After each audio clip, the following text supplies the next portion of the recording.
Ok, gente, como diz o professor Alexandre, bom dia, boa tarde, boa noite. Estamos aqui diretamente dos estúdios do Pré-Medicina para iniciarmos nossas aulas. Claro, aulas não presenciais. Você não vai ter a minha presença física, eu não vou ter a presença física de vocês, queridos alunos, mas enfim, é isso mesmo, né? Meu coração está cheio de saudade, pessoal. Brevemente nós esperaremos isto, ok? A aula de hoje a gente vai, na verdade, para cá, concluir o volume 1 do material, né? Infelizmente teve um atraso em função da suspensão dessas aulas. Então a gente vai para o último módulo, pessoal, que é exatamente, por coincidência eu não coloquei aqui o número do módulo, não sei se a produção vai me ajudar daqui para pouco, tá? Mas é exatamente aquele módulo que você vê os casos de interação gênica. Lembra que a gente já tentou passar esses conceitos de interação gênica bem ali, né? Beirando a pandemia, a gente conseguiu falar um pouquinho sobre a herança complementar e nas aulas online eu falei sobre epistasia. Gente, interação gênica fala de quê? Da interação de dois ou mais pares de genes para condicionar uma mesma característica. Lembrar que esses pares de genes estão localizados em pares de cromossomos homólogos diferentes, ou seja, eles não são alelos entre si, e em função disso seguem os princípios da segunda lei da herança, beleza? A gente tem o primeiro caso e o segundo com aspectos mais qualitativos, já que você fala da combinação entre genes para gerar variações de fenótipo, e o caso da epistasia, né, que envolve a inibição de um determinado gene, sendo esse gene epistático, gene inibidor, dominante ou recessivo. Vimos aí os dois casos, né? É só você fazer aquele lembretezinho através do vídeo ou também pela apostila, tá? Para o terceiro caso, pessoal, não menos complicado, esse aqui é o da minha preferência, é a herança quantitativa, né? Ah, meu Deus do céu. A herança quantitativa, ela fala exatamente da herança de características, no caso, uma característica, resultante da interação entre genes que tem um efeito somativo. Tá? Esse efeito somativo ou aditivo significa o quê? Quanto maior a quantidade de determinado gene, vai haver uma maior ou menor dosagem na variação do fenótipo, isso para uma característica, tá? Eu posso mexer com 2 pares de genes, posso mexer com 3 pares de genes e vai seguir aqueles mesmos preceitos que a gente já conhece para a segunda lei, que você sabe é chamada também de segregação independente dos fatores, ok? Vamos aqui para os outros termos que normalmente aparecem. Essa herança quantitativa, gente, ela também pode ser chamada de polimeria. Essa herança quantitativa também pode ser chamada de herança poligênica, ou até mesmo poligenia. Essa herança de poligenes com efeito aditivo, infelizmente, não sei se eu posso dizer infelizmente, vai trazer para o aluno uma certa dificuldade, pois vai envolver alguns conhecimentos básicos de matemática. Pode ser um conhecimento básico, pode ser também um conhecimento avançado, já que a gente pode mexer com binômio de Newton, polinômios ou coisa do tipo. Mas não muito complicado. Então, resumindo, a herança quantitativa ocorre quando uma mesma característica surge da interação entre 2 ou mais pares de genes com efeito aditivo. O que é que significa isso? Cada gene envolvido na herança vai somar um pouco na hora de determinar o fenótipo. Só que assim, gente, entre esses genes envolvidos, a gente vai falar de genes efetivos e genes inefetivos, ok? Para exemplificar os casos de herança quantitativa, você vai ter que lembrar de exemplos de características que variam gradativamente. Entre essas características a gente tem a altura, o peso, a cor da pele, o QI, que é o quociente de inteligência, e para alguns animais ou plantas a gente pode também ver alguns casos. Nos bovinos, por exemplo, a gente vê o caso da produção de leite e nas plantas o tamanho de frutos. O que significa características que variam gradativamente? Você vai perceber que essa característica vai ter extremos. Um extremo com maior intensidade, um extremo com menor intensidade e todas as suas versões intermediárias. Vamos exemplificar o caso da altura. A altura é uma característica que varia gradativamente. Você vai ter indivíduos mais altos ou bem altos, indivíduos mais baixos e todas as versões intermediárias de altura entre esse indivíduo mais alto e esse indivíduo mais baixo. Para o tipo de pele, por exemplo, a pele mais escura, a pele mais clara e todas as versões intermediárias verificadas, né, entre esses dois extremos. Aí você vai para outros exemplos que são o peso do indivíduo, a própria cor do olho também, quociente de inteligência, né, que é aqueles níveis de QI que também podem variar para mais ou para menos. Enfim, para o nosso caso hoje, vamos estudar a herança da cor da pele. Uma das mais fáceis. Então, como é que funciona, gente? Essa herança da cor da pele, lembra? Não é aquela que a gente estudou na primeira lei, ou seja, não é aquele lance de pele normal com pigmento e pele albina sem pigmento, pois aquilo ali é um caso de herança com dominância de acordo com a primeira lei de Mendel, ok? 3 genótipos, 2 fenótipos, que você já sabe. Aqui é o seguinte, é um caso de poligenia. Essa cor da pele, portanto, diz respeito às variações de tonalidade de pele que podem ser verificadas pela maior ou menor quantidade do pigmento responsável por essa cor da pele, que é a melanina. Então, para esse caso da cor da pele, gente, nós temos 4 genes. 4 genes situados aí em pares de cromossomos homólogos diferentes, gene Azão e Azinho, gene Bzão e Bzinho. Dependendo do autor que você vai estudar, essas letras podem variar, tá certo, gente? Você pode ter o N ou o B, você pode ter o T ou o S, mas normalmente a gente usa as letras A e B. Vamos lá. Dominantes Azão e Bzão são conhecidos também como genes efetivos. Esses genes é que são responsáveis pelo caráter somativo, pois quanto maior a quantidade desses genes Azão e Bzão, galera, o que é que vai acontecer? Você vai ter uma maior distribuição de melanina na pele.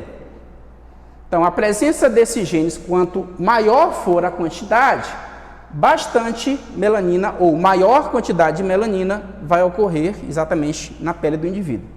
E à medida que esses genes forem diminuindo o seu número e ficando o predomínio dos genes excessivos Azinho e Bzinho, você vai ter uma menor distribuição de melanina na pele. Beleza?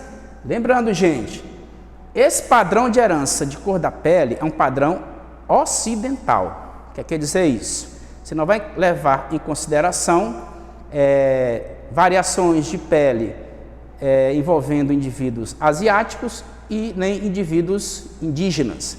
Aqui basicamente você vai falar da pele negra, o negro original proveniente da África e o branco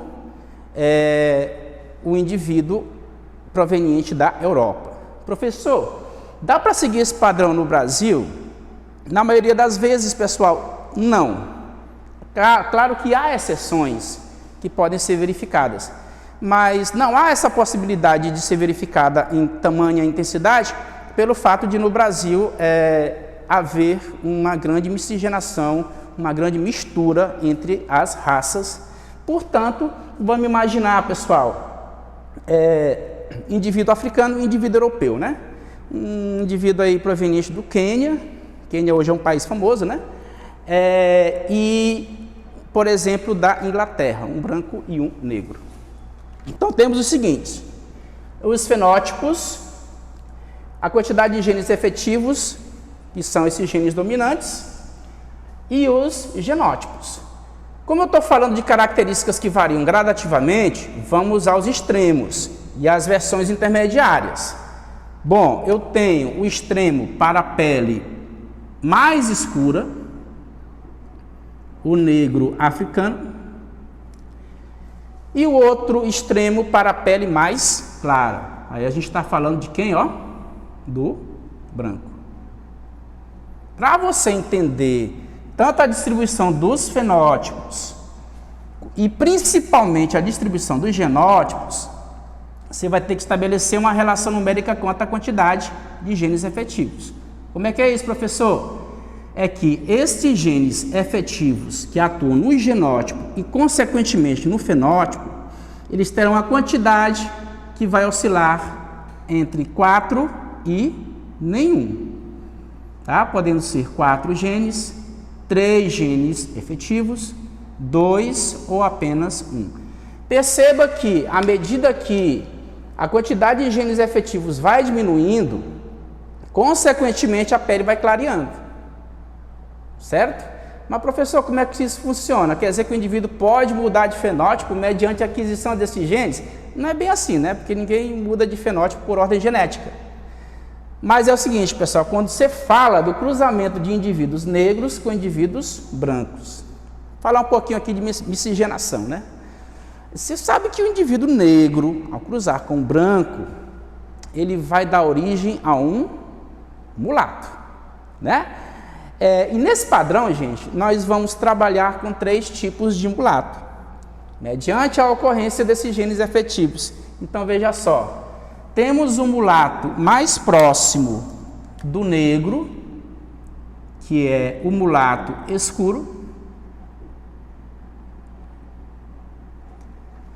Temos um mulato mais próximo do branco, aquele de pele um pouquinho mais clara, que é o mulato claro. E na zona intermediária nós temos aí o mulato médio. Mulato médio, eu acredito que seja algo mais ou menos parecido comigo, né? Mas vamos lá, pessoal, eu não sei se eu segui esse padrão, né? Mas vamos lá, na minha origem, se eu segui esse padrão. Mas observa bem, para o indivíduo ter a pele negra, original africano, ele tem que ter os 4 genes efetivos. Lembra? Genes efetivos são aqueles genes que vão condicionar bastante melanina na pele. Opa, professor, estou começando a entender. Então, significa que ele vai ter todos os seus genes dominantes. Olha aí, ó, os dominantes são os efetivos. No caso do branco, nenhum gene efetivo. Ou seja, todos os genes que ele tem são recessivos. Exatamente os genes de pouca melanina. Então, você tem aí, ó, o indivíduo todo recessivo para determinar o fenótipo branco. Aí, por essa relação numérica, você vai achando os outros fenótipos, genótipos, melhor dizendo. 3 efetivos para um mulato escuro. Então, vamos lá. Azão, Azão, Bzão, agora um recessivo. Outra possibilidade. Azão, Azinho, Bzão, Bzão. Observa, 3 genes efetivos, a pele clareou um pouquinho mais em relação ao negro. E assim vai, pessoal. Para o mulato médio, você tem 2 genes efetivos ou dominantes e 2 genes não efetivos ou recessivos. Observa esse genótipo aqui, ó, que determina o indivíduo mulato médio. Você conhece, né? Esse é o indivíduo duplamente heterozigoto. E ele vai ter um valor imenso na hora da gente fazer a demonstração dos cruzamentos aí, né? Para este caso. Inclusive, né? É muito utilizado na segunda lei como um todo. Mulato claro, apenas um gene dominante ou um gene efetivo. Temos estes 2 genótipos. Observa, gente. É uma única característica determinada por 2 pares de genes. O nome disso é interação gênica. Genes de efeito somativo, herança quantitativa. E você tem 1, 2, 3, 4, 5 fenótipos. E você tem 1, 2, 3, 4, 5, 6, 7, 8, 9 genótipos. Professor, estou lembrando lá daquelas aulinhas de segunda lei. Só que a quantidade de fenótipos, pessoal, é bem maior. Aliás, um pouquinho maior, né? Só uma a mais em relação àquele padrão que a gente conhece da segunda lei. Mas assim, para você marcar essas distribuições fenotípicas, por exemplo, bem como a quantidade de poligenes, nesse caso aqui a gente está mexendo com 4, É só você seguir essa informaçãozinha crucial. Como é que funciona? Vai aparecer só meu braço aqui, tá certo? O número de poligenes, a gente já sabe que para esse caso, olha lá, ó, são 4. Ele será igual ao número de fenótipos menos 1. É fácil. Perceba que a gente vai descobrir a quantidade de poligenes, que nós já sabemos aqui que é exatamente 4.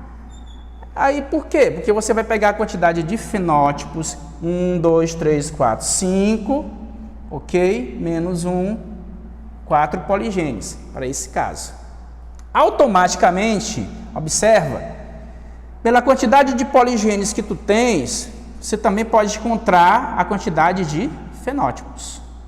Ué, professor, não é esse caso, mas eu vou falar aqui de um caso que eu conheço muito bem, você pode também encontrar no nosso material. A pigmentação do olho, a cor do olho, ela vai depender, olha só, da interação entre 6 poligenes. 6 poligenes. Então você pode fazer essa relação para encontrar a quantidade de fenótipos, por exemplo, certo? E a quantidade de poligenes também, um em função do outro. Ok? Matematicamente falando, se a gente for querer complicar, você pode seguir isso aqui, ó, de acordo com o polinômiozinho P mais Q elevado a N. Também. O que significa isso aí? Esse P mais Q é referente aos genes envolvidos. Eu posso estar falando ali dos genes Azão e Bzão, por exemplo. N é o total de poligenes, que para o nosso caso aqui, ele é igual a 4. A gente vai voltar um pouquinho para essa questão quando a gente falar sobre as proporções fenotípicas que podem ser obtidas lá no cruzamento. Então, daqui a pouco a gente vai voltar para demonstrar isso.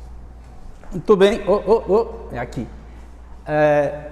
Continuando, herança quantitativa, a gente vai fazer um exemplo de cruzamento, pessoal, envolvendo a cor da pele. Tudo bem? A gente vai fazer logo aqui o cruzamento entre um indivíduo duplo heterozigoto, que eu já falei que é um indivíduo que tem maior relevância quando em termos de cruzamento. Desde lá, aqueles estudos da segunda lei que você já lembra. Então, ó, esse cruzamento vai envolver quem? Vai envolver um mulato médio, duplamente heterozigoto, e um mulato médio, totalmente heterozigoto.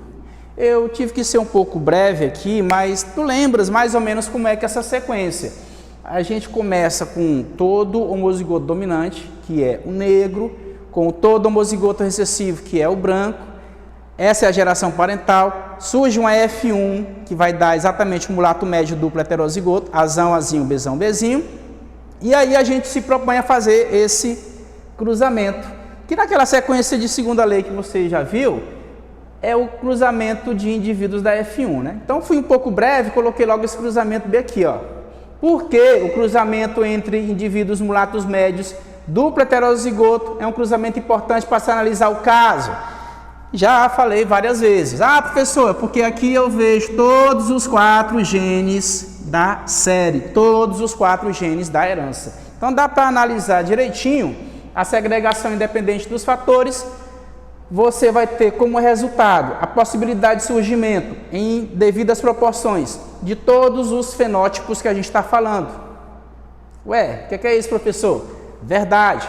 Se você cruzar pessoas de pele morena, que teoricamente são mulatos médios e que obedecem religiosamente a este padrão, você tem a possibilidade de ter descendência com todos os indivíduos dos fenótipos que foram mencionados: negro, branco, mulatos escuros, mulatos claros e mulatos médios.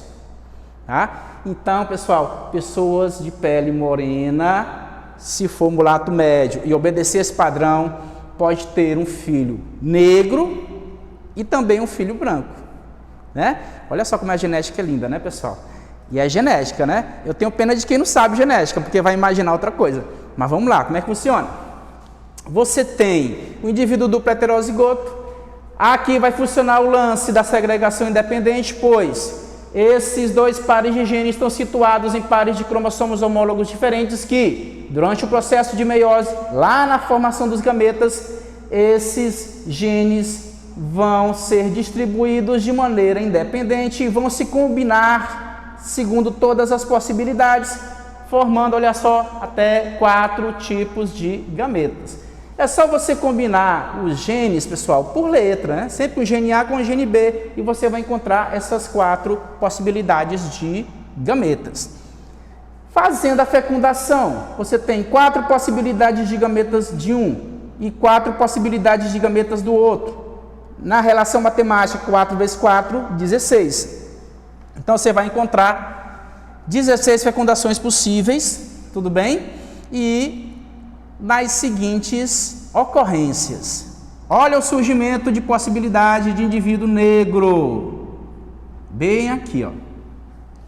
Há essa possibilidade? Sim. Uma chance em 16.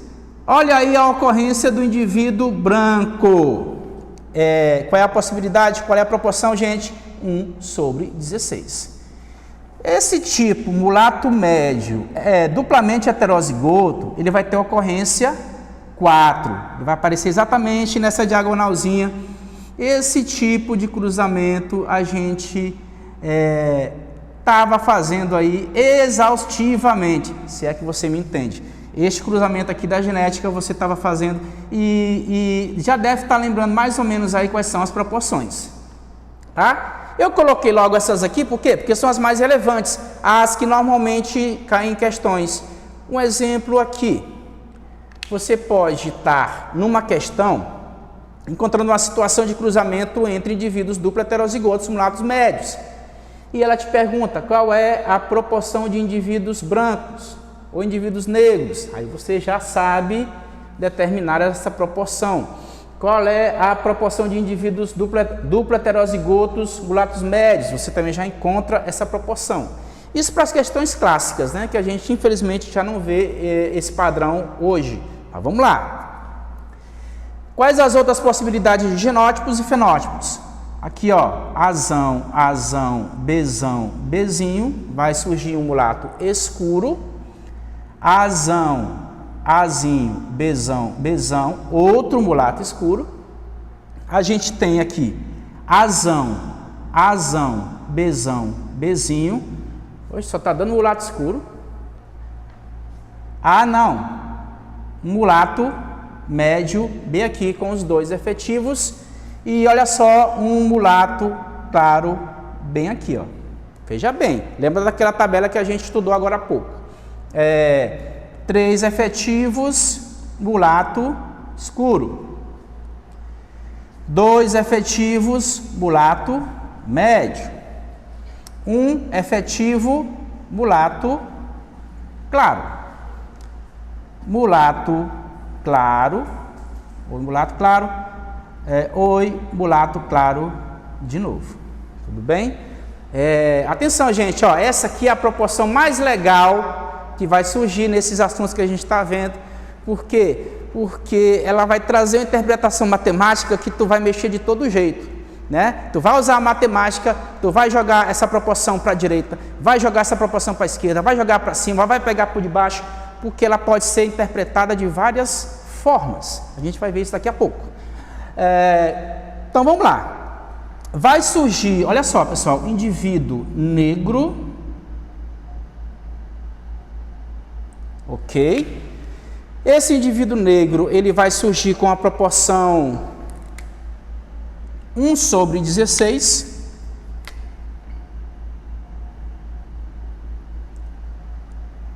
Beleza? Vai surgir um indivíduo mulato escuro. Com certeza. O indivíduo mulato médio,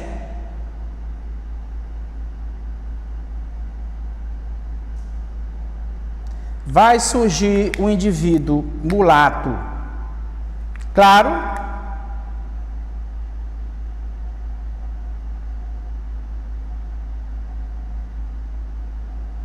e finalmente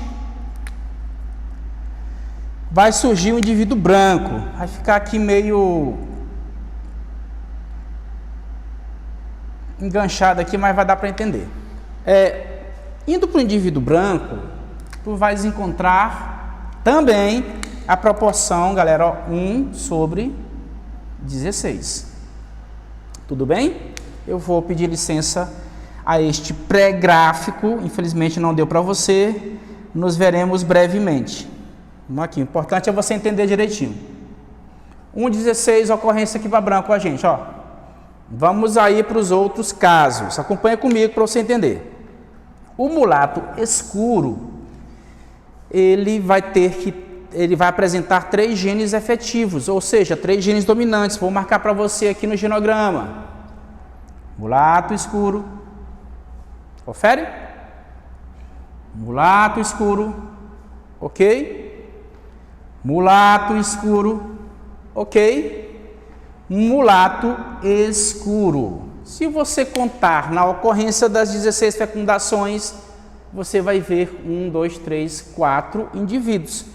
Em 16 possibilidades, proporção fenotípica para mulato escuro, 4/16.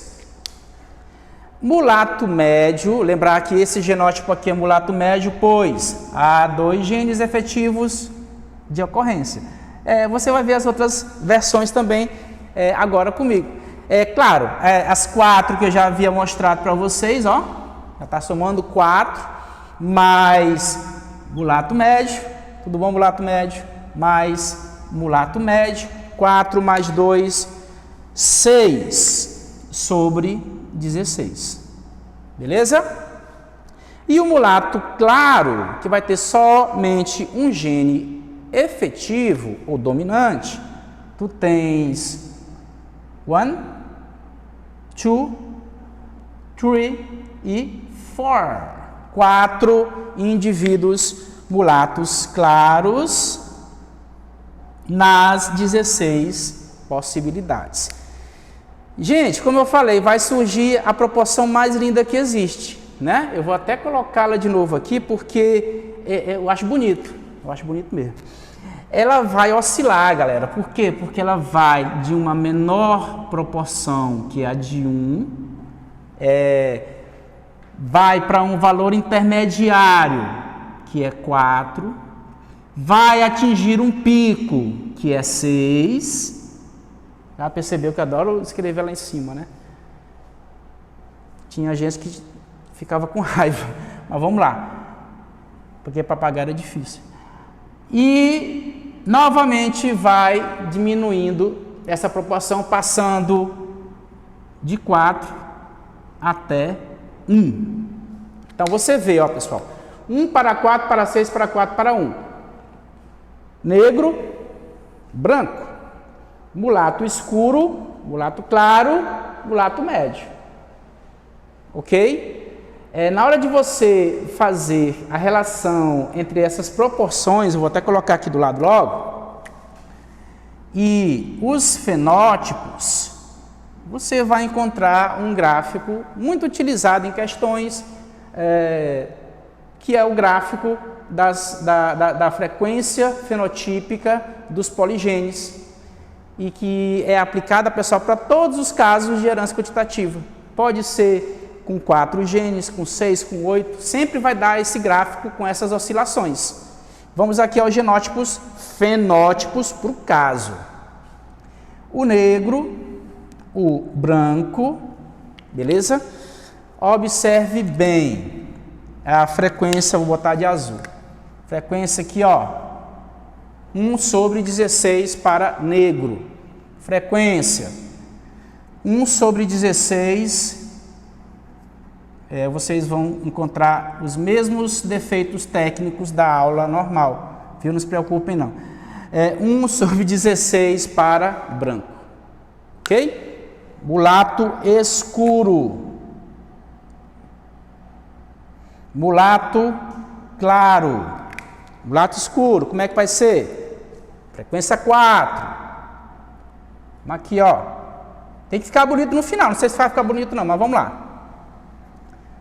Tem que aparecer bem. O professor Anailton ficou famoso, deu aula na vertical. Tem que ficar bonito de qualquer jeito. Vamos lá, mulato claro também, 4/16. Não sei como é que está saindo no vídeo, mas vamos lá. Estou me sentindo numa aula ao vivo, vocês mangando de mim. 4/16. E o mulato médio, 6/16. Eu vou ver aqui, eu vou ficar um pouquinho na frente, tá? Senão não vai sair bonito. Meu Deus do céu, que coisa horrível. Oh, meu Deus do céu. Vamos lá. Vai dar certo, vai dar certo. Oh, não. Aqui, opa. Ufa, pronto. Então é o seguinte, gente, vamos marcar os pontos. E um negocinho de plano cartesiano que você já sabe aí de muito tempo. Negro, 1/16. Mulato escuro, 4/16. Mulato médio, 6/16. Atingimos o pico do gráfico. Agora a gente vai descer. Mulato claro, 4/16. Mulato branco não existe. Branco, 1/16. Tá certo? Tá. Vamos unir os pontos para ficar bonitinho, né? Uma coisa linda, ó. Você vai percebendo a proporção gradativa. Olha só, ficou massa. Gradativa para o gráfico das proporções gradativas para esses fenótipos envolvendo esses poligenes. Como eu já havia falado, pessoal, para qualquer característica relacionada à herança quantitativa, o gráfico será esse, na hora de você fazer a relação entre proporções e fenótipos. Isso aqui, galera, esse gráfico, alguma questão pode explorar como sendo um gráfico da variação contínua. Variação contínua de fenótipos, você só encontra isso aonde? Na poligenia ou herança quantitativa. Esses gráficos sempre vão aparecer com este padrão, pessoal, não dá para esquecer não, tá? É porque é o seguinte, ó, eu tive que sacrificar o nosso gráfico ali, mas eu ia falar da chamada variação descontínua. E, gente, essa variação descontínua é o que nós já havíamos estudado ou estudávamos há algum tempo, que é a variação que não vai funcionar de acordo com esse gráfico. É muito fácil observar e bem, atentar e bem. Tu vai ter o quê? A mesma relação entre... Vai ficar torto, viu, gente? Não é nada não. A relação entre os fenótipos... Tá errado. A relação entre a proporção dos fenótipos. Exemplo aqui. Você tem o tipo de pele determinada por 2 genes com dominância completa e, olha só, dois fenótipos, que são pele normal e a pele albina. Tá, gente? Quando você tem esses casos, você vai ter 3 genótipos. 2 genótipos para variação dominante e um genótipo para recessiva. Quando você coloca aquele cruzamento entre os indivíduos heterozigotos, que no caso aqui são normais para a pele, tu vais ter 1/4 do homozigoto dominante para 2/4 do heterozigoto para 1/4 do homozigoto recessivo. Aí no fim tu tens 3 para 1. 3 indivíduos de pele normal para um indivíduo de pele albina. Há um predomínio em quantidade desse fenótipo para com este. Se colocarmos isto num gráfico, vai ficar assim, ó. Ó o cara lá, ó, de 3/4. Pele normal, 75%. Variação 3 para ele. Olha lá o albinozinho, frequência de 1/4 ou 25%. Variaçãozinha 1 para ele. Então não dá para se fazer um gráfico bonitinho, lindo, como esse aqui, tá? Por quê? Porque isso aqui é um caso de variação descontínua que obedece à dominância completa e aí você já sabe como é que funciona, tá? Então a questão às vezes pode fazer esta análise aqui, ok? Muito bem, produção, dá tempo de falar de triângulo de Pascal? É rápido. Bom, voltando, triângulo de Pascal, gente, como eu havia dito, né, dá para você fazer toda uma interpretação matemática dos resultados em cruzamentos e proporções fenotípicas aqui na herança quantitativa. Dá para você fazer de uma maneira mais simples ou dá para você fazer de uma maneira mais avançada. Assim, para mim é avançada, eu não sei para vocês, né? Porque eu não sou muito bom em matemática, mas vamos lá.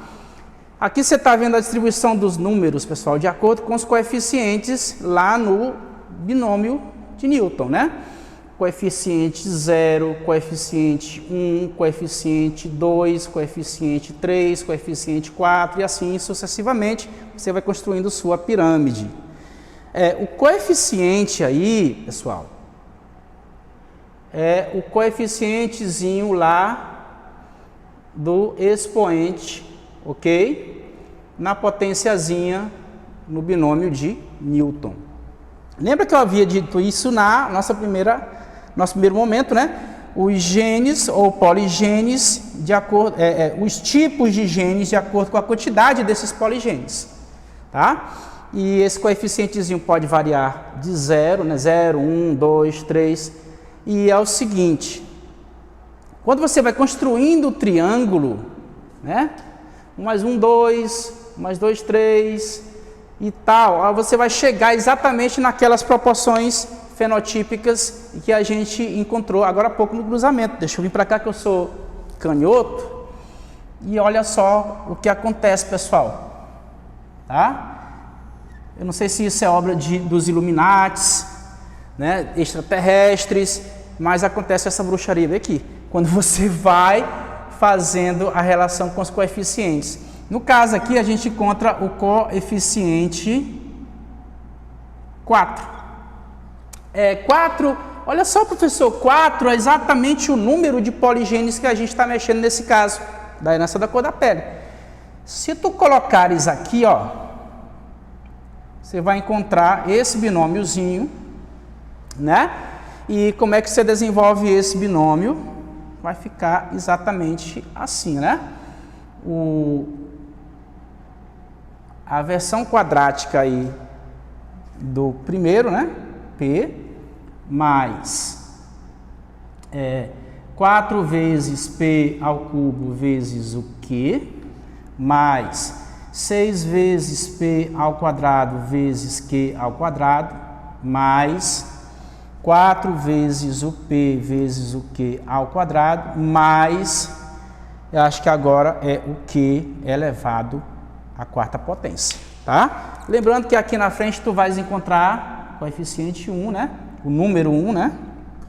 E aí, sem querer, não sei se é sem querer, não sei qual é a intenção disso, é estranho, 1, 4, 6, 4 e 1. Ok? Lembre bem, pessoal, quando o coeficiente é 0, você coloca esse coeficiente 0 aqui, né? Essa potência vai virar 1. E aí você vai encontrando as outras versões, tá? Por exemplo, aqui, ó, você vai encontrar o famoso quadrado da soma, né? Mas não vou falar muito nisso não, porque de repente eu posso me empolgar e professores de matemática têm que manter seus empregos. Ok? Gente, daqui a pouco a gente volta para falar sobre os grupos sanguíneos.